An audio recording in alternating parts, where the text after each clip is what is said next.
Mesdames et Messieurs, le Bénin s'honore d'accueillir sur sa terre hospitalière Son Excellence, M. Mohamed Bazoum, président de la République du Niger, pour une visite officielle. Les échanges entre les deux délégations, qui se sont déroulés tout aussi sous la conduite des deux présidents, dans une ambiance fraternelle et conviviale, sont sanctionnés, comme il est de coutume en de pareilles circonstances, par un communiqué conjoint dont la lecture vous sera donnée dans un instant par M. le ministre des Affaires étrangères et de la Coopération. Ensuite, les deux présidents de la République animeront conjointement un point de presse, objet de notre présence en ces lieux. Distingués invités, Mesdames et Messieurs, qu'il me soit permis à présent, avec l'autorisation de M. le Président, d'inviter respectueusement M. le ministre des Affaires étrangères et de la Coopération à prendre la parole pour donner lecture du communiqué conjoint ayant sanctionné les travaux. Merci. Communiqué conjoint de la visite officielle au Bénin de Son Excellence, M. Mohamed Bazoum, président de la République du Niger. À l'invitation de Son Excellence, M. Patrice Talon, président de la République du Bénin, Son Excellence, M. Mohamed Bazoum, président de la République du Niger, effectue au Bénin les 13 et 14 mars 2023 une visite officielle à la tête d'une délégation de haut niveau composée de ministres et de hauts fonctionnaires ainsi que d'opérateurs économiques. Le chef de l'État nigérien et sa délégation ont été accueillis dans la ferveur et l'enthousiasme qui caractérisent les relations chaleureuses et fraternelles ayant toujours existé entre les deux pays et les deux peuples. Leurs Excellences, M. Patrice Talon et M. Mohamed Bazoum se sont félicités de la qualité des relations d'amitié, de coopération et de bon voisinage qui lient le Bénin et le Niger. Les deux chefs d'État ont souligné la richesse du partenariat stratégique entre les deux pays, notamment dans les domaines économiques et commerciaux, et ont réaffirmé leur volonté d'œuvrer à son renforcement au bénéfice des deux peuples. À cet égard, ils ont convenu d'opérationnaliser dans les meilleurs délais la commission mixte permanente de coopération des deux pays, de mettre en place des comités sectoriels en vue d'assurer le suivi régulier des questions d'intérêt commun. Sur le plan sécuritaire, les présidents Talon et Bazoum ont évoqué la menace terroriste au Sahel et en Afrique de l'Ouest, ainsi que son extension vers les pays côtiers. Le président Talon a salué le leadership du président Mohamed Bazoum et la résilience du peuple nigérien face à la menace terroriste. Les deux chefs d'État se sont félicités de la signature de l'accord de coopération militaire entre le Bénin et le Niger et ont convenu de renforcer la coopération en matière de sécurité et de défense à travers notamment les opérations militaires conjointes. Les deux chefs d'État ont également convenu de la signature de l'accord concentrant la mise en œuvre de l'arrêt du 12 juillet 2005 de la Cour internationale de justice relatif à l'affaire du différend frontalier Bénin-Niger. Le dit accord a d'ailleurs été signé tout à l'heure. Le président Mohamed Bazoum a félicité le président Patrice Talon pour les performances économiques remarquables réalisées au Bénin sous son impulsion au cours des dernières années. Le président Patrice Talon a invité le président Bazoum et sa délégation à visiter les installations du port autonome de Cotonou, la station terminale du pipeline d'exportation Niger-Bénin et la zone industrielle de Glodjigbe. Sur le plan régional, les deux chefs d'État ont exprimé leurs préoccupations face à la dégradation de la situation sécuritaire et humanitaire dans la sous-région. Saluant les initiatives de réponse déjà prises au niveau communautaire ainsi que l'appui opérationnel des divers partenaires, ils ont insisté sur la nécessité de mettre en place des mécanismes de coopération, d'échange de renseignements et des opérations conjointes en vue de faire face aux menaces à la paix et à la sécurité. Les deux présidents ont encouragé les partenaires au développement à renforcer leurs appuis techniques et opérationnels aux pays en proie à la menace. Au plan multilatéral, les présidents Talon et Bazoum ont réaffirmé leur attachement indéfectible au droit international et aux principes fondamentaux de la Charte des Nations Unies, Ils ont fait part de leurs profondes préoccupations face à la guerre en Ukraine qui perdure depuis plus d'1 an, ses conséquences économiques et humanitaires et ses répercussions, notamment sur les pays les plus vulnérables. Ils ont lancé un appel pour la cessation des hostilités et la recherche d'une solution pacifique impliquant toutes les parties prenantes. Les 2 chefs d'État se sont par ailleurs félicités de leur convergence de vues sur l'ensemble des questions sous-régionales et internationales et ont encouragé leur ministre des Affaires étrangères à accroître les échanges politiques et diplomatiques. Son Excellence, M. Mohamed Bazoum, a adressé à son homologue et frère, le président, son Excellence, M. le Président Patrice Talon, une invitation pour effectuer prochainement une visite officielle au Niger à une date à convenir par voie diplomatique, fait à Cotonou le 13 mars 2023. Je vous remercie. Merci. Mesdames et messieurs, à présent, et sans transition, je voudrais très respectueusement inviter son Excellence, M. Patrice Talon, et son Excellence, M. Mohamed Bazoum, à prendre la haute direction du présent point de presse. Merci. Monsieur le Président, chers frères, je voudrais à nouveau prendre le peuple béninois et nigérien et la presse à témoin de mes sentiments de satisfaction et de reconnaissance pour votre visite à vos frères et sœurs du Bénin. Nous sommes vraiment heureux de vous accueillir chez vous, ici au Bénin. Le Bénin et le Niger sont 2 pays siamois que tout rapproche, pas seulement par le physique de la proximité géographique, mais aussi par nos cultures. Nos peuples sont les mêmes et nous avons l'obligation de travailler, nous les responsables du jour, à renforcer cette fraternité et cette complémentarité qui existe entre nos 2 pays. La visite d'aujourd'hui, qui va s'achever demain, nous a donné l'occasion d'aborder, certes, les questions d'intérêt commun, de survie, de sécuritaire, mais surtout, et davantage, les questions économiques. Nous avons abordé en détail tout ce qui est relatif au port de Cotonou, au corridor, au pipeline, à nos échanges commerciaux, à nos investissements à venir, tout ce qui concourt en général au bien-être de nos populations. Et je dirais que la réunion a été plus technique que politique. Je m'en félicite et m'en réjouis. Nous pourrons, à la suite du communiqué conjoint, peut-être laisser la parole à nos amis des médias. S'ils veulent nous poser des questions, nous allons nous y prêter. Merci. Bonjour, Monsieur le Président. Jean-Luc Aplogan de RFI.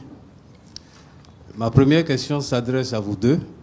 Où en est la situation, la menace terroriste aujourd'hui dans vos 2 pays?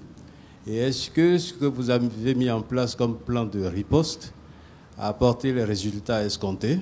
Et l'accord militaire qui lie les 2 pays, est-ce que cet accord va évoluer? Ensuite, j'ai une question de politique intérieure pour le président Talon. Après les législatives, est-ce que vous allez remanier votre gouvernement? Je vous remercie. Je vais commencer. Bien, Monsieur Jean-Luc Aplogan de RFI, nous avons certes abordé la question sécuritaire et apprécié l'efficacité de notre action commune et procéder aux recommandations d'ajustement nécessaires. Mais je peux vous affirmer que nous sommes satisfaits de ce qui a été fait jusque-là, de ce que nous faisons, de la coopération entre nos 2 États, nos 2 pays, notamment au plan des renseignements, au plan militaire. De sorte que nous avons passé très peu de temps sur la question sécuritaire. Et il est aisé de constater à nos frontières, à notre frontière commune, c'est-à-dire Niger-Bénin, le pacte W, que depuis quelque temps, notre action porte des fruits et que les attaques et les menaces sont plutôt rares. Je ne dirais pas que nous avons la paix définitive, je ne sais même pas si elle existe quelque part dans le monde, mais cette menace, ces manifestations dans cette région sont plutôt maîtrisées.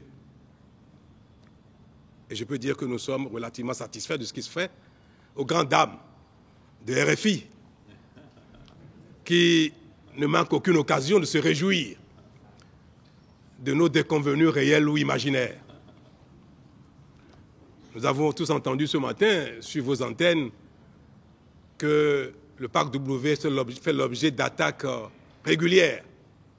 Je ne sais pas si le mot régulier veut dire la même chose que sporadique, ou plutôt rare. Mais j'ai été, moi, de ce que nous constatons, nous savons que c'est plutôt rare maintenant. Mais pour vous, c'est régulier. Je ne sais pas donc quel sens vous donnez à cela, mais c'est dommage que vous, ce qui vous intéresse et dont vous faites l'apologie, ce n'est que des choses très mauvaises, ou qui même parfois, si on a une existence, n'existe que dans vos autres imaginations. Je suis désolé de le dire ainsi, mais la presse a l'obligation d'apprécier les choses telles qu'elles sont et d'utiliser les mots appropriés. Nous sommes dans une situation difficile. Il faut reconnaître les efforts, les points de satisfaction et de succès, et c'est cela qui encourage les uns les autres à faire davantage. Moi, je me suis permis de féliciter nos partenaires du Niger, la police, l'armée, les services de renseignement, féliciter les nôtres également pour le succès que nous observons sur ce plan-là. Et je veux le dire, et je veux à nouveau dire merci au président Bazoum et dire merci à ses collaborateurs pour cela. Vous ne m'avez pas posé de questions sur tout ce que nous avons pu échanger, évoquer au plan de l'économie, mais j'aimerais vous dire un petit mot là-dessus. Vous savez, le port du Bénin est également le port du Niger. Et nos opérateurs se plaignent bien souvent des défauts de performance, des attentes, des tracasseries qu'on peut observer ces temps-ci, beaucoup moins que par le passé, mais cela persiste encore, que ce soit au port ou bien sur nos corridors, sur nos voies. Nous avons échangé là-dessus et pris des décisions pour l'amélioration de la vie de nos opérateurs économiques donc au port de Cotonou sur le territoire du Bénin, et notamment évoquer les travaux d'agrandissement du port de Cotonou qui fera bientôt de ce joyau peut-être le port le plus performant d'Afrique de l'Ouest en termes d'efficacité, de manutention. Ces travaux, cette dynamique a généré quelques déconvenues pour nos opérateurs. Par exemple, ne plus avoir de magasins d'entrepôt dans le port. Vous savez que le Niger avait un espace qui lui était dédié pour l'empotage, le dépotage, le stockage de tous les produits qui sont destinés au Niger. Cet espace va être transformé en quai de manutention et de circulation des camions pour améliorer la fluidité dans le port. Toutes choses qui permettront désormais à nos opérateurs de ne plus payer des surestaries pour les attentes de navires qui nous coûtent très cher. Et nous avons évoqué également comment améliorer le trafic sur nos corridors, rendre plus efficaces les attentes au niveau des péages. Nous avons échangé également sur les possibilités d'améliorer ou d'amoindrir les frais que supportent nos transporteurs, aussi bien béninois que nigériens, sans oublier que l'investissement est primordial.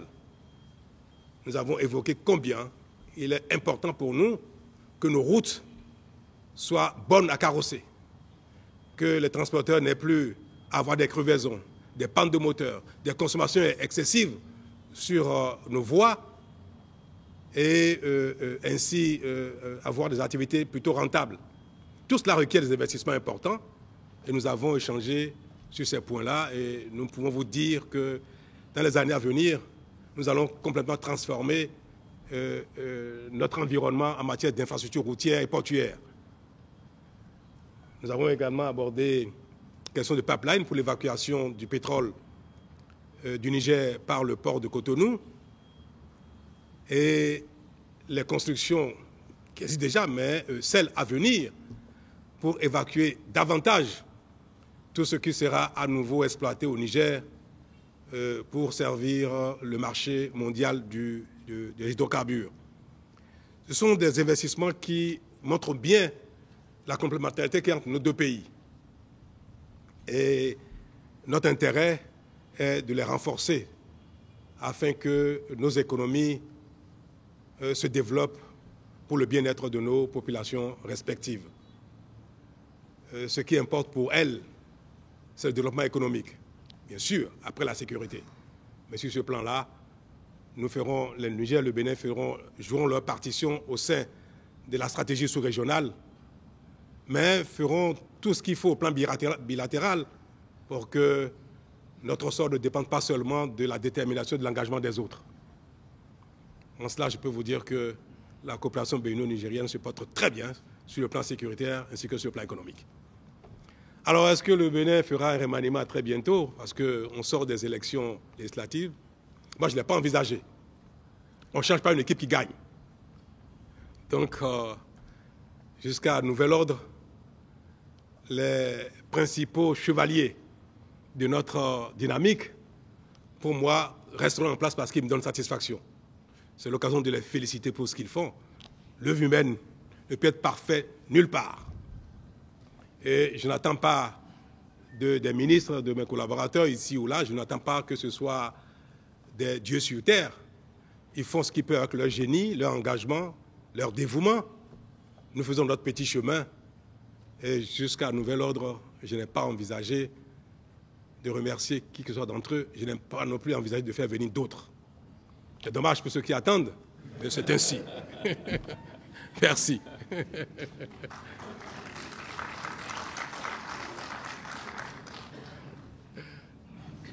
Voilà, donc je vais répondre à mon tour aux questions qui nous ont été posées avec mon frère et mon ami, le président Patrice Talon, que je remercie bien vivement, ainsi que son gouvernement et le peuple béninois de façon générale pour l'accueil particulièrement chaleureux et le traitement qui nous est fait depuis que nous sommes ici à Cotonou ce matin. J'ai décidé de rendre cette visite au Bénin pour réitérer au président Talon et au peuple du Bénin l'engagement du Niger de toujours, mais fortement renouvelé, de faire en sorte que, plus que jamais, l'économie de nos deux pays soit complémentaire.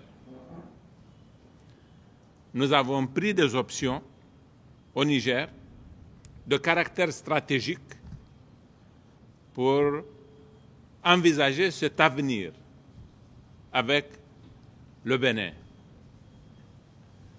Le port de Cotonou, le président Talon l'a dit, c'est le port du Bénin, mais c'est aussi le port du Niger, tout autant qu'il est le port du Bénin, il est le port du Niger. La route qui part de Cotonou à Parakou jusqu'à Malanville, c'est la route du Bénin, mais en grande partie, vous le savez, c'est la route du Niger. Et pour conforter cela, nous avons décidé, nous, que nous évacuons notre pétrole à partir du port de Cotonou. C'est normal. De façon à conforter cette relation, et j'ai dit que cet engagement que nous avons pris, c'est un engagement irrévocable. Et nous ferons toujours en sorte que notre relation soit harmonieuse et profitable à nos deux pays. Et j'ai dit au président Talon que nous allons nous comporter les uns à l'égard des autres de façon à éduquer nos populations respectives pour qu'elles comprennent justement le caractère stratégique de cette relation. C'est cela que je suis venu confirmer au président Talon et que je confirme aussi par conséquent au gouvernement et au peuple du Bénin. Je peux vous dire aussi que nous avons consacré très peu de temps aux questions qui sont le plus à l'ordre du jour, penseriez-vous, à l'occasion des rencontres comme celles que nous avons eues aujourd'hui. Parce que tout simplement, nous avons passé tout notre temps à parler des taxes sur les produits à destination du Niger à partir du port de Cotonou, des frais. Il nous est arrivé de dire que certains frais, nous ne les comprenons pas, que certaines taxes n'ont pas beaucoup de signification, ne sont même peut-être pas légales. Il est arrivé qu'on l'ait dit, nous avons eu droit aux explications nécessaires à cet effet, que des taxes soient élevées. Là également, nous avons parlé de toutes ces questions-là. Et sur l'ensemble de ces questions, nous avons évolué à l'occasion de nos discussions et nous allons mettre en place des commissions sectorielles qui vont poursuivre le débat. Même au regard de la composition de notre délégation, on comprendrait parfaitement que nous sommes venus parler de choses économiques, des choses importantes, des choses qui sont déterminantes pour la vie du Niger et pour la relation entre le Bénin et le Niger. C'est surtout des questions économiques aujourd'hui que nous avons parlé. Évidemment, nous avons parlé aussi des questions de sécurité. Je voudrais me réjouir à mon tour, après le président Talon, du travail qui a été accompli par nos services de défense et de sécurité. Nous avons un accord. Si nous devrions en forger d'autres, nous le ferons en fonction des nécessités de la situation. Ça fait 60 ans et plus que nous sommes indépendants, mais nous n'avons pas cru devoir avoir un accord de coopération militaire. C'est pour la première fois cette année que nous l'avons fait, ou l'année passée. Et si nous devrions élaborer d'autres textes juridiques dans ce domaine-là, nous le ferons. Mais en attendant, le plus important, c'est ce que nous pourrions faire de façon pratique. Et ce que nous avons fait jusqu'à présent a répondu convenablement à nos attentes et nous avons encouragé nos forces de sécurité et nos forces de défense à poursuivre cette coopération. Pour le Niger, le corridor du Bénin est un corridor vital et nous allons installer des forces militaires à la frontière dont la vocation, ce sera justement de faire en sorte que cet espace soit encore mieux sécurisé. Voilà à peu près les choses sur lesquelles nous avons eu nos échanges. Je vais rendre visite au port de Cotonou, qui est notre port. J'ai compris, après les explications qui nous ont été données, qu'il n'était pas performant, qu'il était petit, qu'il est totalement en deçà de ce qu'on aurait pu attendre. Le président Talon, comme sur d'autres questions, a fait des investissements importants qui donneront leurs résultats en 2025. Et à partir de cette année-là, je suis convaincu que certains des reproches que nous faisons, que nos opérateurs économiques font à nos frères du Bénin vont disparaître d'eux-mêmes parce que nous aurons une infrastructure fonctionnelle, opérationnelle et qui nous donnera satisfaction. Je vais visiter aussi évidemment le pipeline et je vais visiter la zone industrielle où une expérience remarquable qui est en train d'être menée et dont nous devons pouvoir nous inspirer à notre tour, nous aussi au Niger. Nous sommes venus, donc vous le voyez bien, dans le cadre d'une visite qui aura traité des questions les plus utiles, les plus urgentes et dans un contexte où la norme doit être justement que nous passions beaucoup de temps à parler des questions économiques plutôt que sécuritaires. Bonsoir, Monsieur le Président. Moi, je suis Romuald Vissor de l'agence américaine Associated Press.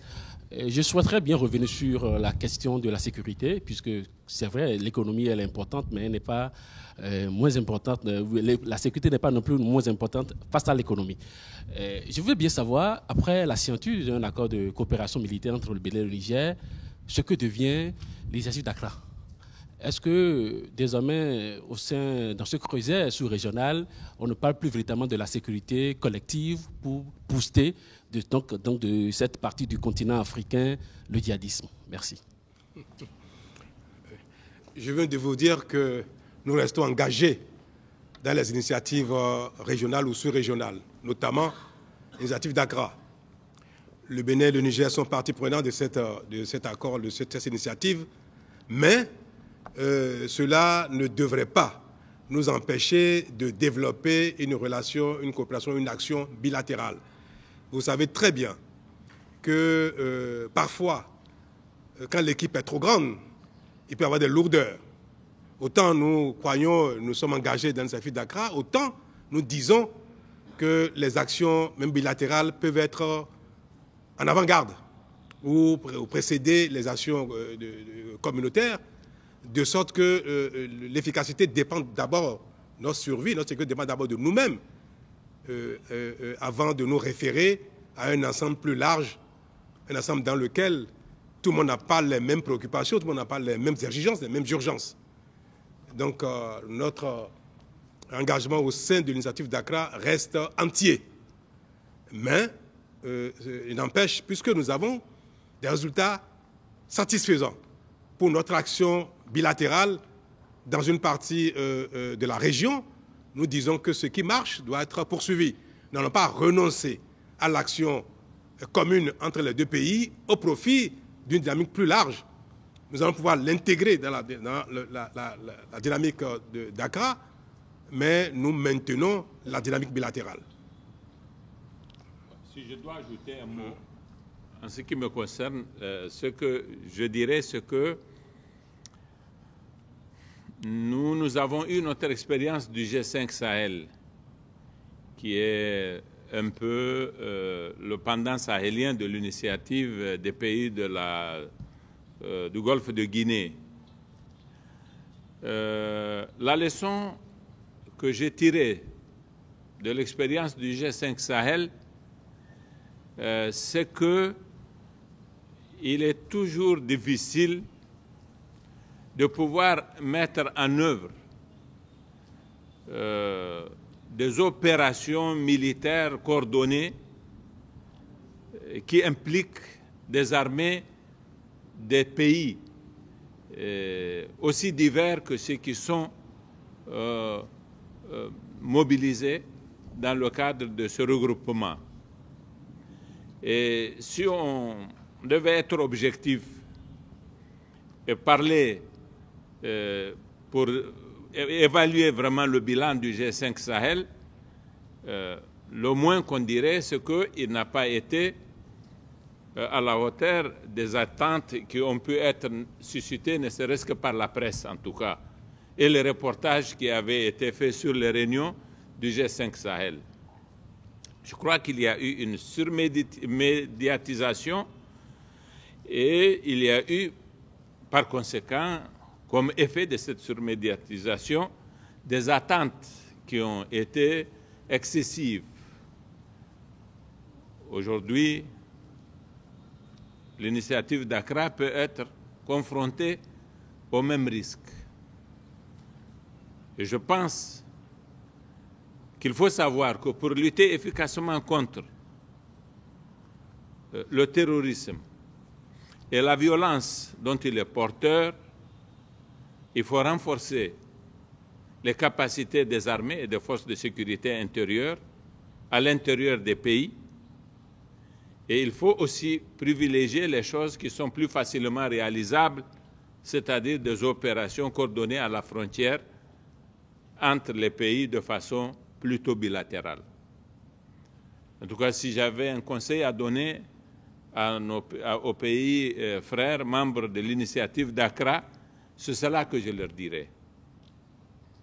Il faut d'abord mettre en œuvre une gouvernance qui prévienne même cette forme de violence qui est irraisonnée et dont on peut s'interroger sur un peu ce qui peut en être le fondement. La gouvernance est la chose la plus importante. Elle est de nature à prévenir bien des choses. La gouvernance, ça suppose des institutions étatiques fortes. Les pays dont les institutions sont les plus faibles sont ceux qui supportent le moins le coup de boutoir de cette violence-là. Nous l'avons vu dans la sous-région, c'est très clair. Il faut donc renforcer les institutions. Et ensuite, il faut faire ce que nous tentons de faire avec le Bénin, coordonner le renseignement et agir de façon coordonnée en s'entraidant mutuellement à la frontière. Voilà, me semble-t-il, ce qui devrait être désormais notre credo de façon tout à fait pragmatique. Marcel Ahossi de l'ORTB. Le port du Bénin est le port du Niger. Le président Bazoum l'a répété plusieurs fois et on sent aussi que c'est une réalité. Mais alors, est-ce que le pétrole du Niger est aussi le pétrole du Bénin? Oui, tout à fait. Le pétrole du Niger est devenu le pétrole du Bénin. Bravo. Demandez au président Talon et à son ministre des Finances si le pétrole du Niger ne sera pas le pétrole du Bénin. C'est une décision que nous avons prise de faire passer notre pétrole le long du territoire du Bénin. Il y a des taxes qui sont payées. Il y a des taxes, ne serait-ce que de la manutention, qui sont payées ici, qui seront acquittées ici, au port de Cotonou, qui feront en sorte que le pétrole du Niger va bénéficier au peuple du Bénin aussi. Et parce que, justement, nous utilisons les routes du Bénin, nous devrions faire en sorte que le pétrole du Niger aussi profite du Bénin. Et c'est ça la relation stratégique que nous entendons construire entre nos deux pays. Et je disais au président Talon que cette conviction que nous avons, nous devons faire en sorte que nous la partagions avec tous nos peuples, le peuple du Bénin et le peuple du Niger, et que ces deux peuples-là regardent leur avenir exactement comme nous le faisons aujourd'hui. Et nous allons travailler à faire en sorte que, justement, nous profitions au maximum de ce que chacun de nos deux pays puisse donner à l'autre. Et nous sommes, Monsieur le Président, je crois bien, sur la bonne voie à cet égard. C'est vrai. Je peux vous le confirmer. Ce n'est pas des propos de bienveillance d'un autre. Non. Le Bénin, si d'ailleurs nous avons autant d'attentes et d'enthousiasme pour l'exploitation et l'exportation du pétrole nigérien, c'est bien parce qu'il y a un intérêt pour le Bénin, pour les frères et sœurs du Bénin. Le passage du pétrole par le territoire du Bénin va générer des revenus pour l'État béninois en termes de redevances. Et c'est très important. Donc je pense que ce pétrole-là, il est partagé, il est celui du Bénin aussi. Merci. Merci beaucoup. À très bientôt. Voilà, merci. merci. Bon, vraiment. Merci beaucoup. C'est très bien.